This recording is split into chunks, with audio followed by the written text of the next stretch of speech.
Tot seguit convidem a pujar a l'escenari el pare Llorenç Puig per fer la seva crida a un canvi personal, cultural i social, els reptes de la Laudato Si. Dimecres passat, precisament, o sigui, no fa massa dies, vaig estar amb un grup d'universitaris d'un centre on es fa pastoral amb universitaris i vaig fer també una petita aportació sobre el que aportava la Laudato Si. I vam començar amb un petit experiment. Jo vinc del món de la física i m'agrada també fer experiments, a veure què és el que succeeix. I vam començar, que anaven arribant, xerrant, fent soroll com fa tothom quan arriba, com aquí fa una estona. I jo havia posat una música molt suau, molt tranquil·leta, i llavors la gent anava entrant i anava arribant. I quan ja van seure, era un grup petit, diguéssim, d'unes 20 persones, i quan es va fer el silenci vaig dir, ara hem fet un experiment.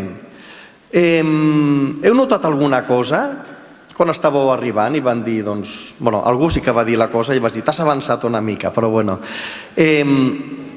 Doncs no s'havien adonat, quan estaven entrant, que hi havia aquesta música. Llavors dic, fixeu-vos, ara que hi ha silenci, anem a guardar aquest silenci, anem a observar una mica aquesta música de la qual ni us havíeu assabentat bastants de vosaltres.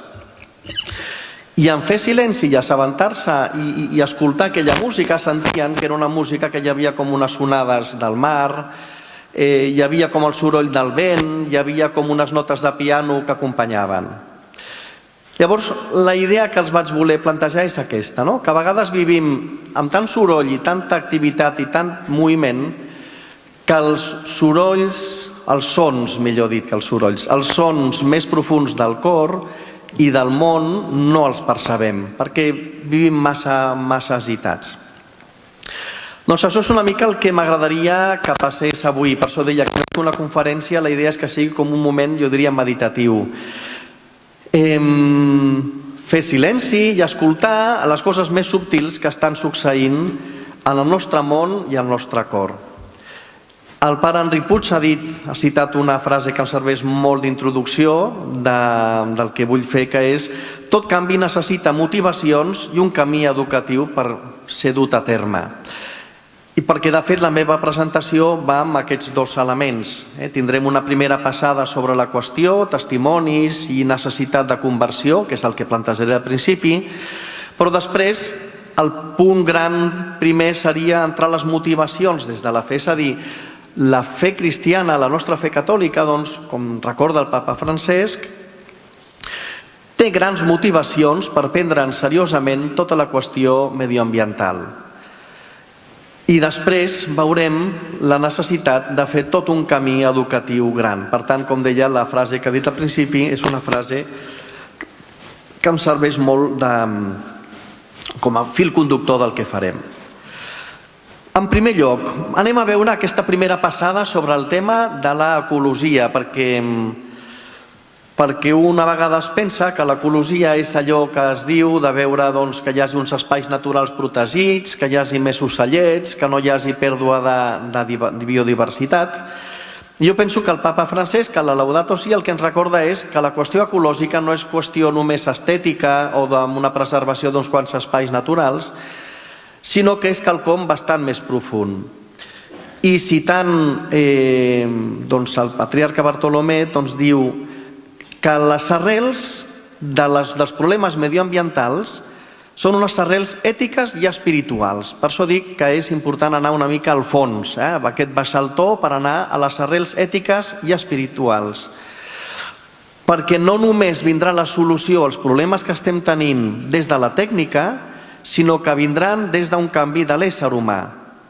Si només canviéssim o anéssim a buscar solucions tècniques, estaríem abordant només els símptomes, estaríem intentant posar una mica de tirites a les ferides, però no estaríem anant a l'arrel. Perquè la insistència és que el que hem de revisar és el cor humà. Per això, citant també a Bartolomé, diu que cal passar del consum al sacrifici, de l'avidesa, aquesta espècie d'avidesa, a la generositat. I això, aquesta manera de canvi de manera de funcionar, fins i tot és bonic perquè li diu que és una manera d'estimar. O sigui, la nostra fe està molt arrelada amb la idea de que la fe la vivim i la manifestem amb l'estimació i l'amor que tenim als altres. Jo diria que la primera ampliació és els altres i el nostre món, i la segona cosa és que la manera d'estimar els altres i el nostre món passa per un canvi, per una revolució, per un gir copernicà. I és un gir copernicà de passar de tenir com a centre el que jo vull a tenir com a centre el que el món de Déu necessita. No el meu món, el meu entorn, el que jo em monto, sinó el món de Déu. El món de Déu què necessita? Llavors, el centre de la meva acció, de la meva atenció, del meu interès, que ja no sigui el que jo vull, sinó el que el món de Déu necessita. Planteja després aquí el Papa, en aquesta primera passada que estem fent més general, un testimoniatge, el testimoniatge de Sant Francesc d'Assís. Com sabeu, és un sant molt estimat, ben conegut, que té una fundària extraordinària. Llavors diu que ell entrava en comunicació, com sabem, amb tot allò creat, i fins i tot predicava les flors i els ocells, convidant-los a lloar Déu, com si també tinguessin l'ús de raó. Tota criatura era germana i estava unit a tota aquesta altra criatura amb llaços d'amor i de tendresa, de carinyo, diu en castellà. Molt bé, doncs aquest testimoniatge de Sant Francesc d'Assís podríem dir que és un testimoniatge romàntic i una mica, jo diria, com ingenu, diríem una mica naïf. Esclar, germana llum, la germana lluna, germà sol, germana aigua. Diríem que això podria ser titllat de romanticisme irracional, diu el Papa. Tenint aquesta llumenària que tenim tan gran que és Sant Francesc d'Assís, moltes vegades l'hem menyspreat pensant que era simplement un romàntic irracional, dirien els nostres contemporanis o gent que potser no l'ha conegut suficientment. Però diu el Papa, però no és un romanticisme irracional. Per què? Perquè té unes conseqüències en les opcions que determinen el nostre comportament. És a dir, aquesta visió de la fraternitat que tenia Sant Francesc no és simplement estètica, sinó que es converteix, acaba aterrant en unes pautes i maneres de comportar-se. I en concret, planteja com dos acostaments, dos maneres d'abordar la nostra manera d'estar al món. Una és, enfront de la realitat, l'actitud del dominador, consumidor o simple explotador. La persona que està pensant només en què puc obtenir d'això que tinc al davant, d'aquests recursos naturals que tinc al davant. I en canvi l'altre acostament que diu ell és acostar-se a la natura i a l'ambient amb aquesta apertura i astorament i emmeravellament, o sigui, mirar a la realitat amb estupor, diu en castellà, astorament, diríem en català, i meravella. Llavors ja no anirem només a veure les coses com si fossin un repositori d'elements de béns de consum, sinó que la natura serà mirada d'una altra manera. I això és el que anem a fer ara. Nosaltres i els alumnes amb els quals vosaltres esteu treballant dia a dia,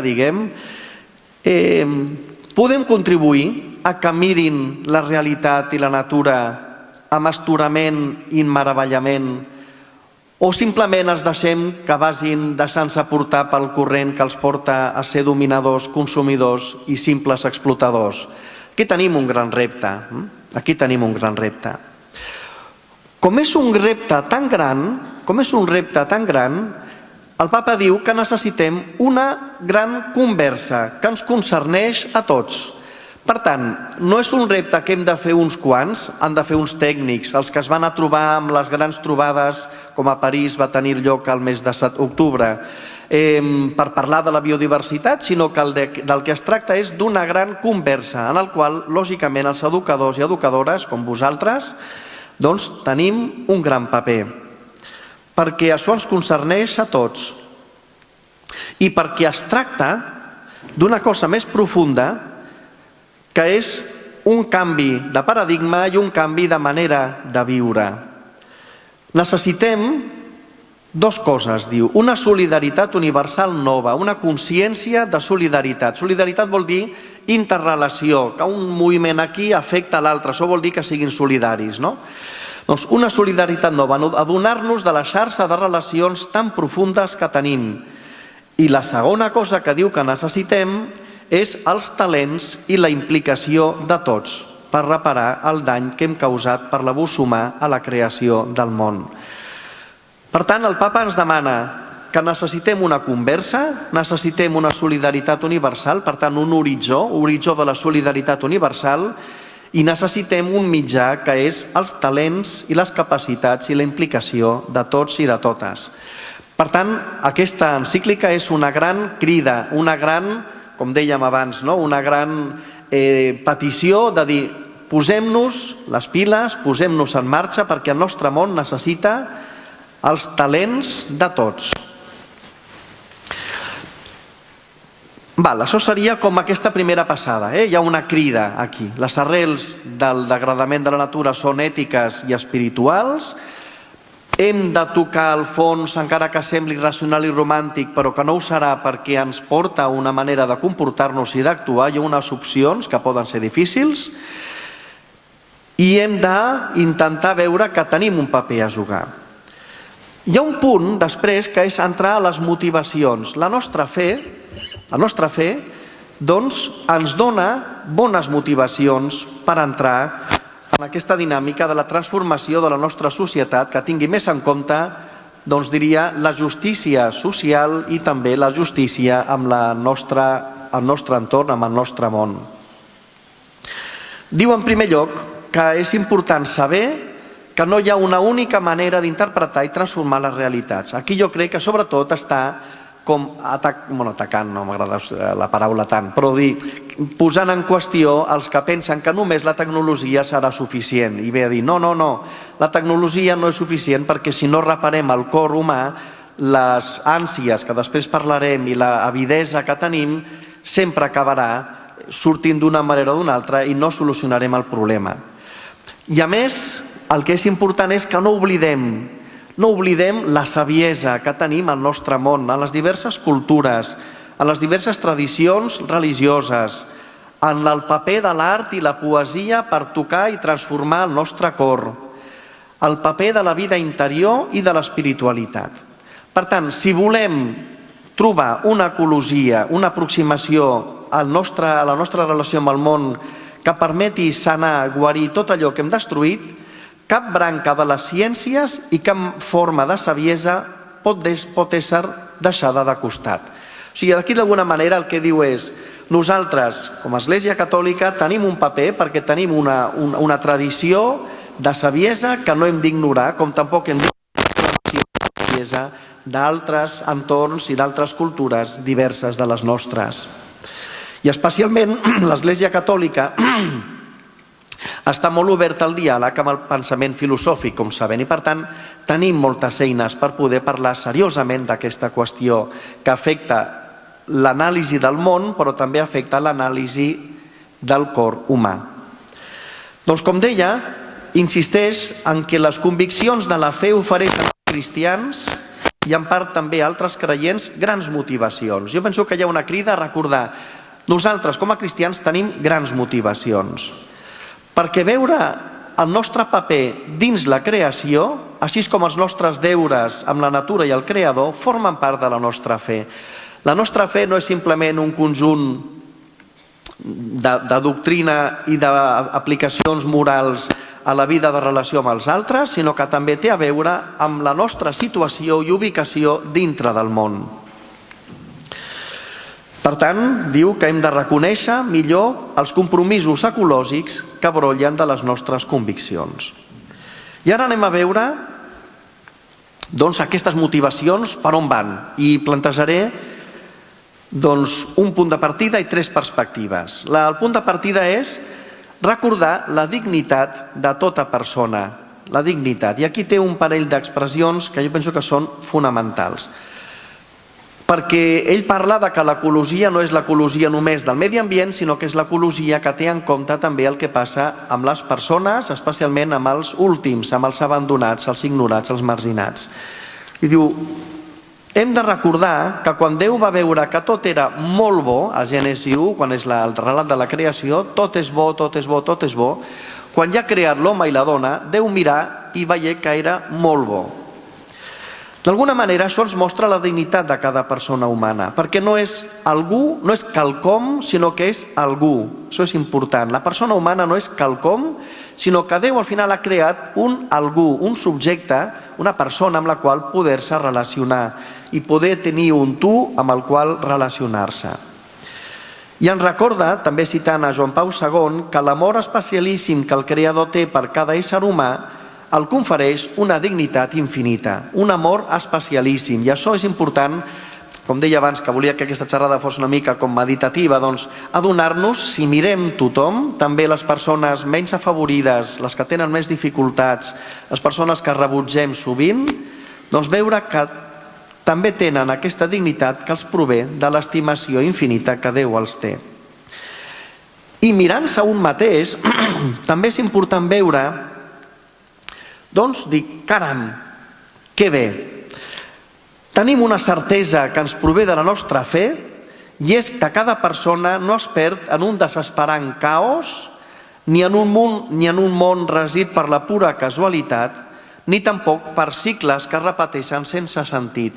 La nostra experiència, la nostra fe ens parla de que la persona té sentit perquè la seva vida no es perd en un desesperant caos, sinó que cadascú és estimat i és estimada, i a més ho diu en castellà, intentaré traduir, perquè diu cada uno es amado, cada uno es querido, es amado, es necesario. Cadascú és volgut, hi ha un desig, un somni de Déu per cadascú és estimat i cadascú és necessari. Per tant, la persona humana, tota ella, tampoc m'allargaré massa més, simplement recordar que a l'Evangeli Gaudium també apareix un paràgraf tremendo que ens diu que tota persona, independentment de la seva mentalitat, del seu aspecte, de la seva fragilitat, tota persona, de que sembli rebutjable, diu, ui, aquest fa pudor, aquest és anguniós, a veure que no em vingui a embolicar-me, doncs tota persona és estimada tan profundament per Déu que el seu fill Jesucrist ha donat la vida i ha vessat la seva sang per a aquesta persona. Per tant, jo com m'he d'adreçar a aquesta persona que en principi em causa rebuig, però que Jesús ha vessat la seva sang per a aquesta mateixa persona. Per tant, la infinita, la tremenda dignitat de cada una de les persones. Però després, com estem parlant de la Laudato Si, és important veure que també parla de que cada criatura té el seu paper en el món. La persona humana amb aquesta dignitat profunda, però tota criatura també, perquè diu que cada criatura té la seva bondat i perfecció pròpia. Cada criatura també té el seu lloc, diguéssim. I les distintes criatures són estimades en el seu ser propi i reflecteixen cadascuna a la seva manera un raig de saviesa i de bondat infinita de Déu. Per tant, caram, potser hem de canviar la nostra manera de veure i d'apreciar la realitat i les altres criatures i veure que cadascuna efectivament com reflecteix un raig de saviesa i de bondat de Déu. I per això els homes i dones hem de respectar la bondat pròpia que té cadascuna de les criatures. Es tracta, per tant, d'una relació com de respecte, de dir, dignitat de la persona, respecte amb aquestes criatures que tenen també el seu valor en si mateixes. I ara anem a veure les tres perspectives, que les diré ràpidament. La perspectiva de la ruptura. Hi ha una ruptura que també ens motiva a actuar a favor de la natura. Veurem una perspectiva escatològica del desig i el somni i el projecte de Déu pel nostre món i la perspectiva de la justícia. Sobre la ruptura, a mi sempre que estic en aquest punt m'agrada veure i recordar, i ara us plantejaré una imatge, diguéssim, que sempre m'agrada remarcar. Hi ha una ruptura de les 3 relacions fonamentals que constitueixen la persona humana.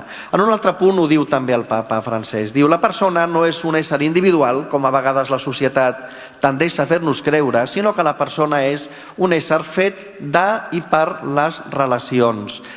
I relacions fonamentals n'hi ha 3. La relació amb Déu, la relació amb el proïsme i la relació amb la terra. I aquestes 3 relacions queden molt reflectides a Gènesi 2, que és ben bonic, quan apareix tota la qüestió del pecat original, del pecat d'Adam i Eva amb la serp i la poma, el fruit. La poma no és necessari que sigui la poma, precisament no es diu que sigui poma, sinó un fruit de l'arbre. Doncs fixeu-vos, primera imatge, perquè m'interessa que anem una mica a quedar-nos com imatges interioritzades. Diu, Déu estava passejant pel jardí a l'hora de la fresca a la tarda, quan estava allà el sol. Imagineu-vos vosaltres un lloc calorós, no? Un lloc calorós, el nostre estiu podria ser, a l'hora de la fresca, cap a les 8 de la tarda, 8-9, quan el sol està allà començant a vessar, imagineu-vos Déu una mica antropoformitzat, Déu passejant-se per allà i gaudint.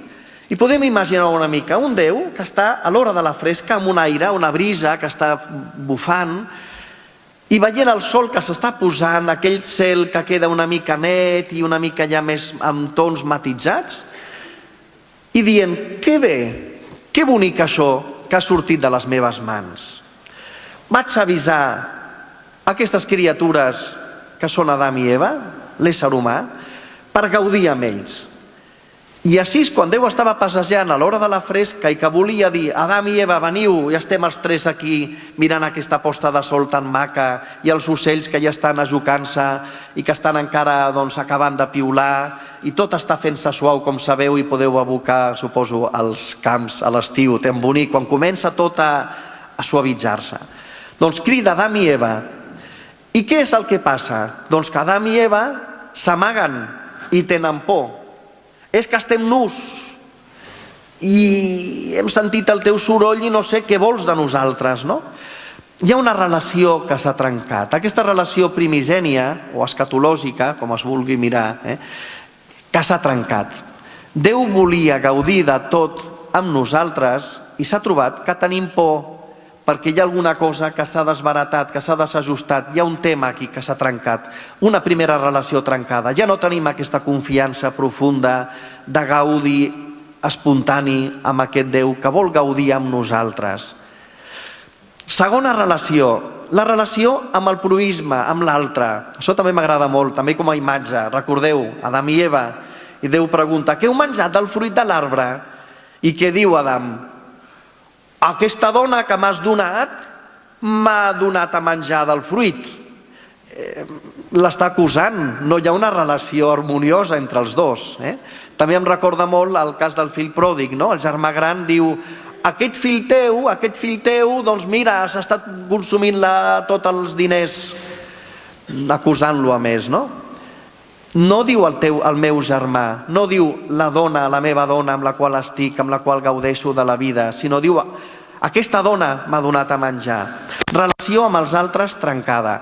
El fruit de tota aquesta dimensió del pecat i del mal que està arrelat trenca la relació amb Déu, trenca la relació amb els altres. Ja no hi ha aquesta harmonia primigènia o desitjada, diríem. I la tercera és la relació amb la terra, que apareix molt amb el tema de la serp i la serp, no? Que ella t'intentarà atacar el taló i tu li trepitjaràs el cap, no? Hi ha una agressivitat. Relacions, per tant, profundes que estan trencades. I això jo crec que hem de partir de que és així. Jo no crec que calgui que ho expliqui massa més, només mirant una mica el món veiem que efectivament aquestes 3 relacions estan trencades. Amb Déu, amb els altres i amb la natura i amb la terra. El papa Francesc diu, malgrat això, no obstante, Déu que vol actuar amb nosaltres i comptar amb nosaltres, amb la nostra cooperació, és també capaç de treure algun bé dels mals que nosaltres realitzem. Déu és capaç de convidar-nos i de donar-nos una oportunitat no només de ser guarits o de poder fer, sinó d'actuar ell amb nosaltres i comptar amb la nostra cooperació. Déu necessita de nosaltres, Déu necessita col·laboradors, encara que pecadors, encara que havent trencat aquestes tres relacions, compta amb nosaltres. I això és una gran responsabilitat, i això és una gran crida, i això és important. No quedar-nos tancats amb aquests cercles viciosos, sinó dir, malgrat tot, Déu ens acull i pot treure bé de fins i tot la nostra petitesa, perquè ell compta amb nosaltres. El món pateix els dolors de part del qual ens parla la carta als Romans, i aquests dolors de part ens han d'estimular a col·laborar amb el Creador, que ell ja està present al nostre món. També és important, Déu està allà treballant al nostre món. Al Sant Ignasi, als exercicis espirituals, a l'última setmana, hi ha un exercici molt important en el qual parla de contemplar com Déu està actuant. Habet ser en modus laborantis, es comporta o està com el que està treballant al nostre món. Es capté com el que està treballant. I això és important també. I a més, fa un petit diàleg, jo diria, amb la biologia i amb la ciència contemporània, perquè diu que Déu està present en el més íntim de cada cosa sense condicionar la seva autonomia de criatura. I això dona lloc a la legítima autonomia de les realitats terrenes.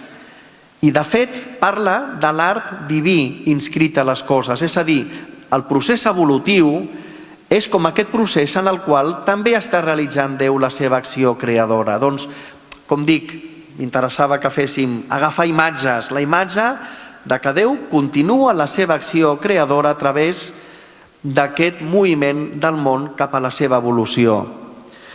Doncs aquest art diví inscrit en les coses pel qual les coses mateixes es mouen cap a un fi determinat, aquesta progressió del món. Com si el mestre constructor de vaixells pogués donar a la fusta que es pogués moure a si mateixa per prendre la forma de vaixell, com aquest procés. I en aquest procés necessita l'acció i la col·laboració de nosaltres. Per tant, Déu-n'hi-do la responsabilitat que ens dona. Tenim trencades les relacions, però estem convidats i cridats a col·laborar en aquesta acció creativa. Perspectiva escatològica. He dit, la primera era la perspectiva de la ruptura, que malgrat la ruptura, cridats i convidats a col·laborar. La perspectiva escatològica és: adonem-nos i tinguem aquesta confiança de que l'univers sencer està avançant cap a la plenitud de Déu, que ja ha estat assolida pel Crist ressuscitat, que és l'eix de la maduració universal. Tot està avançant, tot està evolucionant, conduït per aquest esperit que ens està portant cap al Crist, eix de la maduració universal. I diu, el fi últim de les criatures no som nosaltres mateixos. Aquest és el problema que tenim a la nostra societat occidental consumista, que la finalitat última de les criatures no som nosaltres. Totes avancen junt amb nosaltres, no per a nosaltres, que és diferent, no per a nosaltres, sinó que junt amb nosaltres estan avançant a través de nosaltres cap al terme comú que és Déu, en una plenitud transcendent on Crist ressuscitat ho abraça i il·lumina tot. Veure'ns en aquest corrent que està avançant i en el qual nosaltres també participem i que anem avançant junt amb les criatures, no fent-les només dedicades a nosaltres.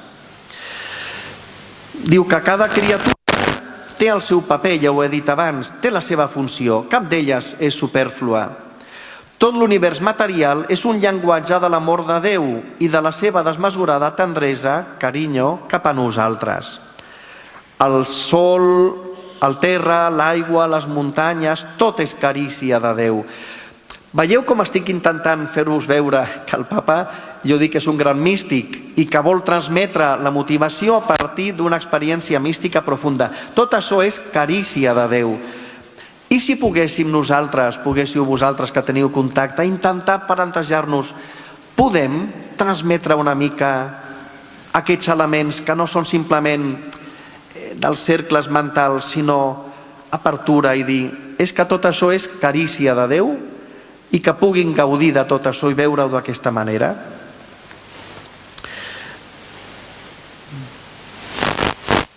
Percebre cada criatura cantant l'himne de la seva existència, diu també. Percebre cada criatura cantant com una gran coral en la qual cada ésser, cada animal, cada planta, cada realitat, cada pedra, la geologia que ha sortit abans, no? Cada pedra que està amagada està sustentant, també té i està lluant aquest Déu.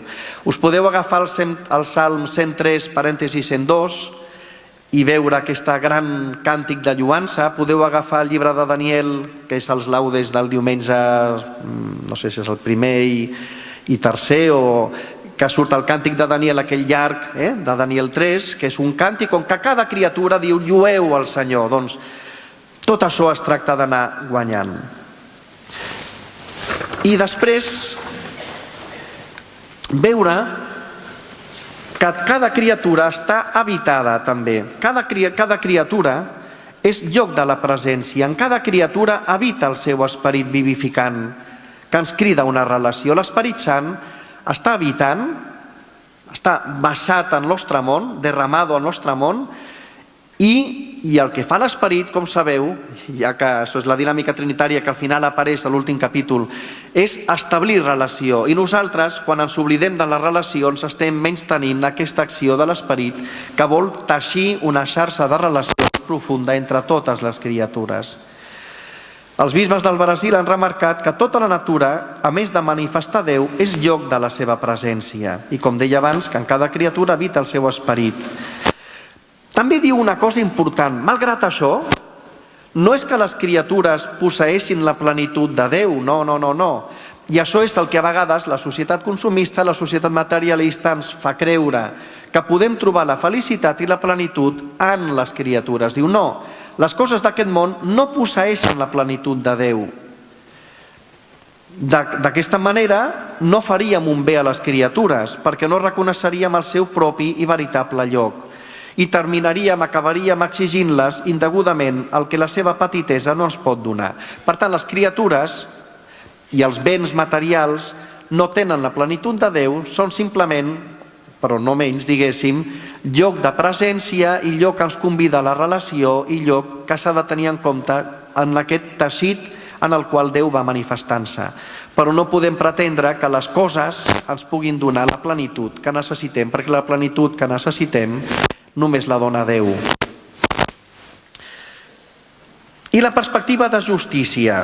Hem parlat d'aquesta perspectiva escatològica, tot avança, per tant nosaltres no hem de pensar que som el centre de tot, sinó que nosaltres avancem juntament amb les criatures per arribar cap a Déu. El centre no som nosaltres, sinó que és l'arribar a aquest Crist ressuscitat que ens està esperant amb els braços oberts. I hem d'acompanyar les criatures en aquest camí, per tant, cuidar-les i acomboiar-les cap a aquest avançar cap a Déu. I la perspectiva de justícia, això ve pel tema que és important, que el Papa parla de l'ecologia integral. Diu, l'ecologia, com he dit al principi, no és simplement una cosa estètica de trobar-se uns boscos una mica cuidadets i dir, mira, un espai natural, som molt ecològics, sinó que l'ecologia és una ecologia integral que afecta totes les relacions i també les relacions de justícia econòmica amb els altres. Diu, és veritat que ens hem de preocupar que els altres éssers vius no siguin tractats irresponsablement, i tant, això és el que estem dient. Però diu, però especialment ens haurien d'exasperar, de posar nerviosos, les enormes desigualtats que existeixen entre nosaltres, perquè seguim tolerant que uns es considerin més dignes que els altres. I això és un dels punts també importants, que se segueixin considerant com més dignes. Perdó, és que no he controlat l'hora. Podeu? La Rosa Maria o algú? Quina hora és i quan falta? 5 minuts. Vaig a la part de l'educació. És l'altre punt que us deia. Aquesta és la part motivacional i ara anem a la part d'educació. En primer lloc, recordar que ens falta, que hem de fer un canvi, hem de fer una revolució. O sigui, aquí el Papa el que ens diu és, nois i noies, no es tracta simplement d'anar agafant una mica d'alguna petita visió espacial, sinó que es tracta de reorientar el rumb, d'un canvi de consciència i, per tant, d'un desafiament cultural, espiritual i educatiu. I aquí és on vull també concretar algunes coses. Quin és el problema? El problema és que en la nostra societat tendim a generar persones que podem dir autorreferencials, que al centre la referència som nosaltres mateixos i aïllats en la pròpia consciència amb una gran voracitat, que volem menjar-ho tot. I això prové de que el cor està buit. I diu, quan més buit està el cor de la persona, més necessita objectes per comprar, posseir i consumir. I una persona que entra en aquesta dinàmica difícilment pot acceptar que la realitat li marqui límits, no? Lògicament, quan el cor està buit tendeix a omplir-se, a comprar, a buscar, etc., a buscar la plenitud en allò que no la pot donar, que són les criatures, com he dit abans. Si aquest subjecte és el que tendeix a predominar en una societat, les normes que es puguin marcar, per això dic que tampoc és qüestió ni de tècnica ni de només posar-hi obligacions i prohibicions, perquè si no canviem el cor, les normes no seran respectades. Només seran respectades quan no contradiuen les pròpies necessitats o les pròpies ànsies que podem tenir. Per això dic que és important intentar, i ens hem de sentir convidats a transformar no només les coses externes, sinó el cor. I ens diu també que estem cridats, si el problema és que som autorreferenciats, que tenim el cor buit i que ens costarà acceptar les normes que contradiguen les pròpies necessitats, també diu el Papa, que amb això també jo crec que és valent, dir, malgrat tot, ja us ho he dit abans, no obstante, aquí diu, sin embargo, no todo está perdido, perquè els éssers humans, capaços de degradar-se fins a l'extrem, també poden sobreposar-se, tornar a optar pel bé i regenerar-se. Parla de que Déu ens dona una capacitat de reacció que està alenant sobre nosaltres i que no hem d'oblidar. I diu, i a cada persona d'aquest món li demano que no oblidi aquesta dignitat seva, la dignitat de que podem canviar, que podem reconvertir-nos, recomençar. Mitjans per això. Doncs, en primer lloc, aquí és on toquem el tema educatiu. Una educació que no només informi, sinó que desenvolupi hàbits. I aquí entrem en una manera d'entendre l'educació, jo diria com bastant clara i clàssica i fonamental, diríem, que és una educació que generi hàbits, perquè generar hàbits anirà transformant la manera de captenir-se i anirà transformant la persona de manera que al final ja això formi part de la seva manera de viure en el món. Conformar un estil de vida a partir dels hàbits. Per tant, hàbits a partir de motivacions ens portarà a un estil de vida. El que hem de treballar és les motivacions. Us he parlat molt llargament, quasi m'he menjat tot el temps parlant de les motivacions, doncs repassar aquestes motivacions profundes, aquesta crida a transformar el cor, però també no quedar-se amb això perquè quedaria buit. Les motivacions han de venir acompanyades d'hàbits. Hi ha hàbits que són comportaments repetits diverses vegades que al final es converteixen en habituals i es converteixen en naturals. Hi ha hàbits ben senzills, per exemple, diu, mira, coses que són comportaments tan fàcils com evitar l'ús del material plàstic i de paper, reduir el consum d'aigua, separar els residus, cuinar només el que raonablement es podrà consumir, tractar amb cura els altres éssers vius, tenir respecte, allò que els nens, és curiós, això algun psicòleg un dia m'ha d'explicar per què els nens, i tots ho hem fet i ho fan, quan hi ha unes formigues, les xafen, li treuen les ales a les mosques i a veure què fan, que és molt típic, això és una cosa que jo trobo horrible, diguéssim, però...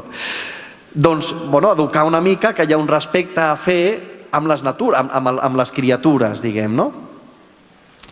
L'hàbit també de tractar amb cura del transport públic, de compartir el vehicle, de plantar arbres, apagar llums innecessaris.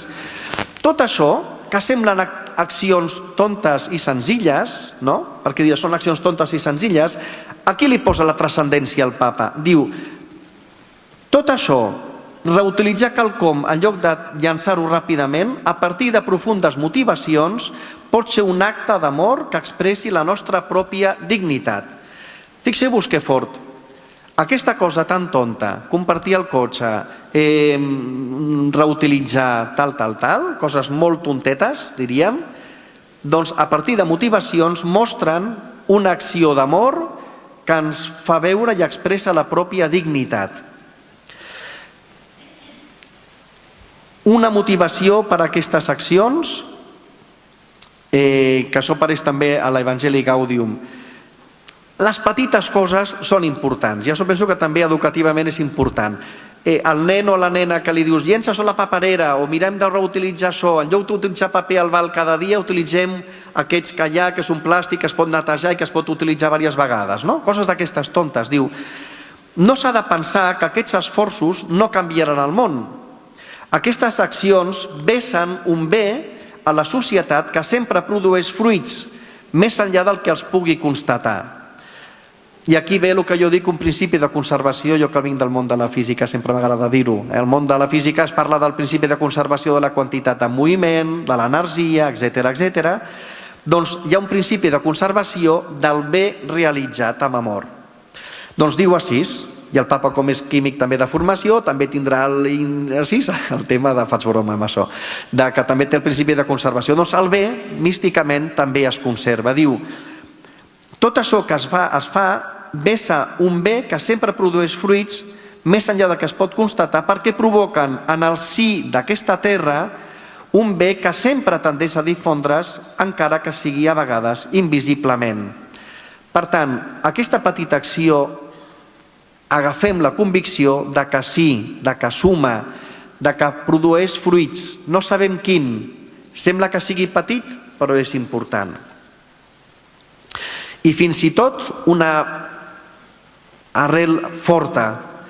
Aquestes accions petites ens ajuden a viure amb més dignitat, viure la nostra dignitat a una major profunditat vital i experimentar una cosa important, que val la pena passar per aquest món. La pregunta, tu per aquest món, tu en aquest món què fas? Què estàs fent pel nostre món, per la nostra societat, pels altres? Doncs experimenta que val la pena passar pel món deixant bona empremta i deixant una cosa millor de com l'has trobat. I ja acabo dient un parell d'actituds de fons, però m'agradaria acabar amb una frase important. Una bona educació escolar a l'edat temprana, primera, col·loca llavors que poden produir efectes al llarg de tota una vida. Per això parla de la importància central de l'educació i de la família. Una bona educació escolar pot sembrar llavors que durin tota una vida. Per tant, som uns bons sembradors, no desesperem, perquè les llavors poden durar tota una vida encara que no la veiem després.